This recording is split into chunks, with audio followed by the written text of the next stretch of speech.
মাধ্যমিক এবং উচ্চ মাধ্যমিকে ইংলিশ গ্রামারে ভয়েস চেঞ্জ করতে গিয়ে অনেক ছেলে মেয়ে ইন্টারোগেটিভ সেন্টেন্সের ভয়েস চেঞ্জ করতে ভুল করে ফেলে এবং আমি দেখেছি অনেক ছেলে মেয়েরই ইন্টারোগেটিভ সেন্টেন্সের ভয়েস চেঞ্জের ক্লিয়ার কনসেপশনটুকু নেই।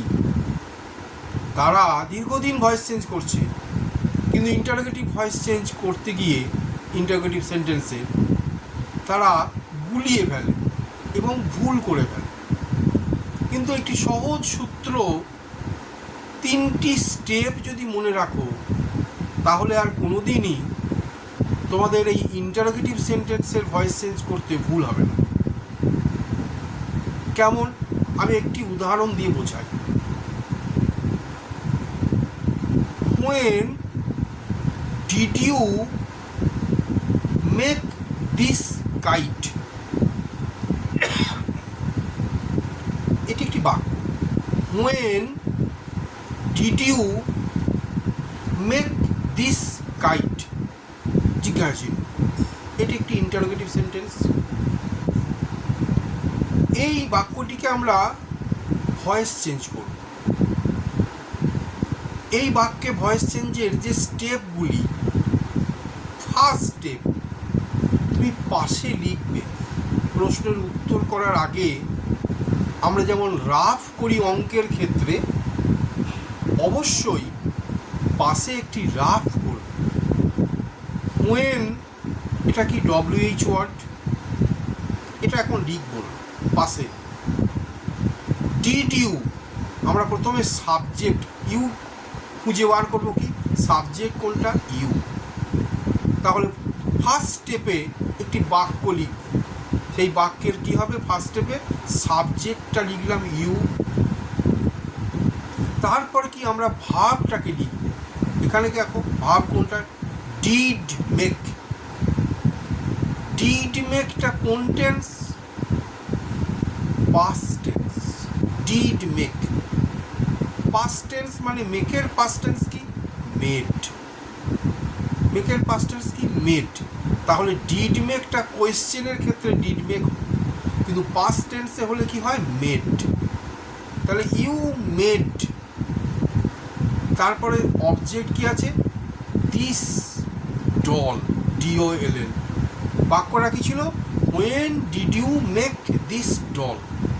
তার মানে প্রথম স্টেপ কি করলাম, সাবজেক্ট ইউ, ভার্ব ডিড মেকের জায়গায় কি করলাম, মেড, অবজেক্ট কি, দ্য ডল বা দিস ডল।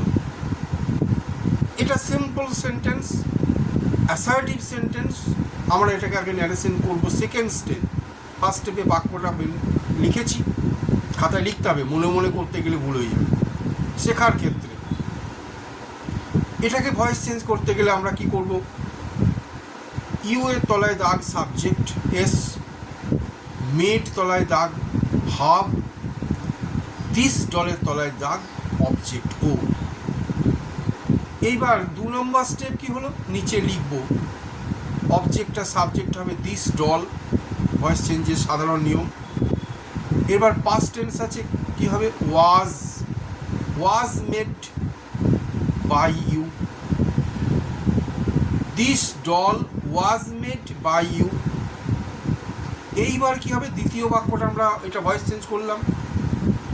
এইবার যেখানে প্রশ্নের উত্তর করব, সেখানে আমরা কি করব, প্রথমে প্রশ্নের উত্তর লেখার জন্য যে WH ওয়ার্ড আছে সেটা আগেই লিখে দেব।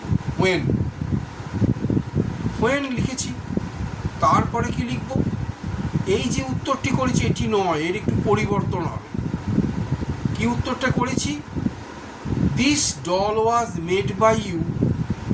যেহেতু WH কোয়েশ্চেন, সব সময় ওয়াজ মেড, ওয়াজটা অক্সিলিয়ারি, এই ওয়াজটি বসবে, মনে রাখতে হবে থার্ড স্টেপে, ঠিক WH ওয়ার্ডের পরে। when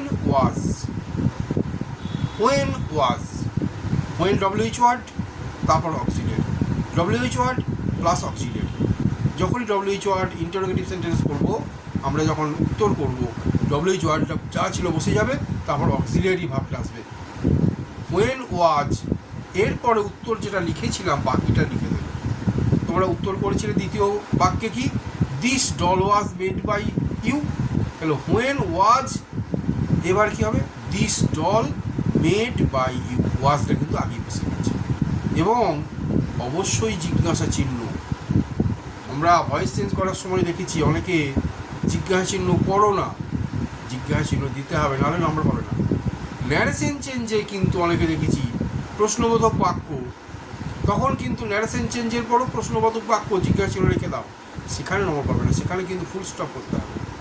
আর ভয়েস চেঞ্জের ক্ষেত্রে কিন্তু জিজ্ঞাসা চিহ্ন থাকলে, ইন্টারোগেটিভ সেন্টেন্স থাকলে তোমাকে সেই জিজ্ঞাসা চিহ্নটাই রাখতে হবে, তাহলে নম্বর পাবে না।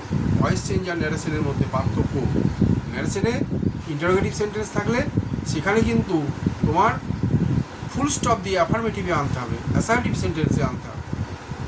আর ভয়েস চেঞ্জের ক্ষেত্রে ইন্টারোগেটিভ সেন্টেন্স যদি ভয়েস চেঞ্জ করো, তোমাকে ইন্টারোগেটিভ সেন্টেন্সটা রাখার জন্যই তোমাকে কোয়েশ্চেন মার্কটা শেষে রাখতে হবে।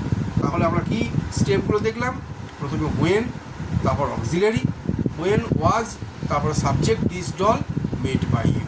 এইভাবে 3টি স্টেপ যদি সঠিকভাবে বুঝতে পারো, কোনটি সাবজেক্ট, কোনটি ভার্ব, কোনটি অবজেক্ট, টেন্স, এই অনুযায়ী 3বার বাক্যটি লিখলে তুমি ইন্টারোগেটিভ সেন্টেন্সের ভয়েস চেঞ্জ করতে গিয়ে তোমার কোনো অসুবিধাই হবে না।